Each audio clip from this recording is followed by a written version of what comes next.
Le schéma directeur du district autonome des montagnes qui avait été livré fin 2022 vient d'être actualisé. Suivant cet élément de Théodore Kanga.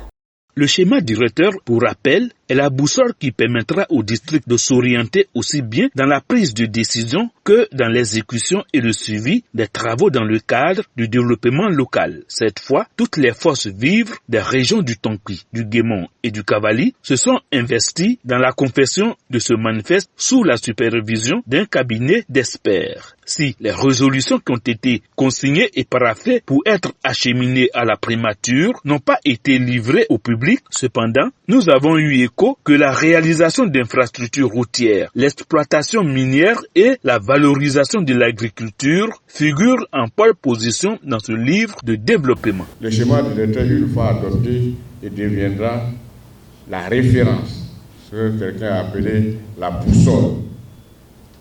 Et ce document va être celui qui va guider les actions, qui va encadrer, qui va être la référence des actions qui vont être menées d'ici 10-15 ans.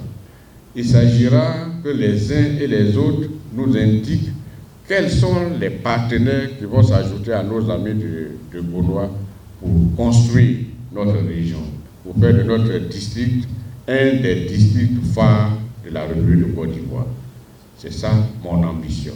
La consolidation et l'accroissement des acquis dans les secteurs de la santé, de l'éducation, de l'hydraulique, de l'électricité et bien d'autres ne sont pas occultés. Le travail qui lui était assigné, c'était d'analyser dans la forme et le fond le travail qui a été fait jusque-là par un cabinet technique et de voir en quoi cela correspond aux aspirations des populations de l'Ouest et éventuellement d'apporter leur contribution en tant qu'experts pour améliorer et la forme et le contenu du document pour que cela reflète donc les aspirations, la vision de la population et que cela concorde avec les ambitions de développement de la région. Et nous, c'est d'abord la route et c'est le plus important pour nous.